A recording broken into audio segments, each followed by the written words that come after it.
जो कल यहाँ ईटानगर में जो घटना हुआ है वो बहुत ही अनफॉर्चुनेट इंसिडेंट मैं कहूँगा।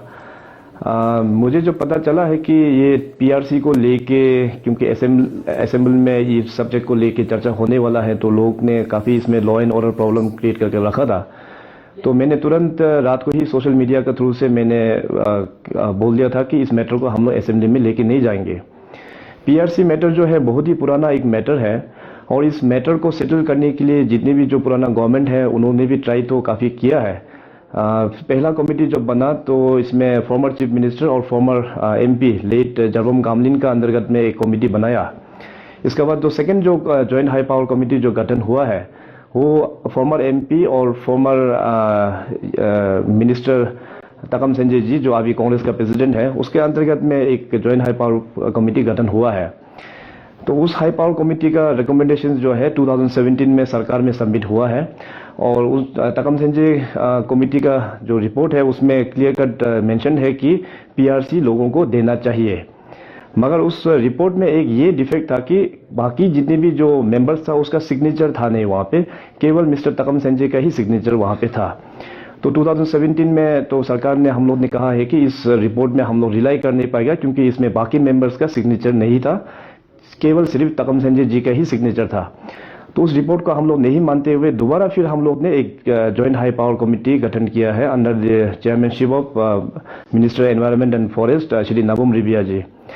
तो नबम रिबिया जी के चेयरमैनशिप में बहुत ही कंसल्टेशन हुआ है, काफ़ी सारा वेन्यूज में जाके मीटिंग हुआ है, जितने भी जो वहाँ के मेंबर्स हैं उन लोगों के साथ में भी मीटिंग हुआ है। तो फाइनली ये रिपोर्ट जो है गवर्नमेंट को सबमिट हुआ था।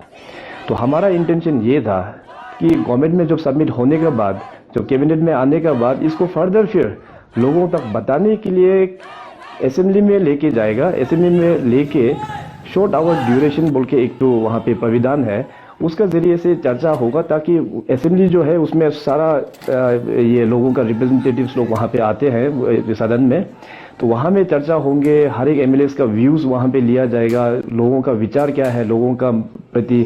तो वहाँ में चर्चा होने के बाद तो फिर आगे का रास्ता कैसे तय करना है, ये गवर्नमेंट का इंटेंशन था। इसमें लोगों का शायद ये फीलिंग था कि ये जेएसपीसी का जो रिकमेंडेशन है वो असेंबली में एक बिल फॉर्म में जा रहा है। वैसे वो बिल फॉर्म में बिल्कुल है भी नहीं है, वो just for wider discussion and wider publicity के लिए ही हम लोग डिस्कशन के लिए जा रहा था। तो अभी इतना सारा जो ह्यू एंड क्राई होने के बाद तो हमने फिर निर्णय लिया कि इसको हम लोग असेंबली में चर्चा नहीं करेंगे।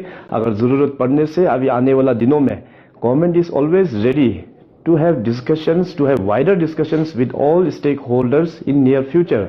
तो इसीलिए मैं अपना जनता, खास करके ईटानगर नाहरलगुन में जो बसे हुए हैं, आप सभी से वही अनुरोध करेंगे कि अरुणाचल प्रदेश बहुत ही शांतिपूर्वक एक राज्य है।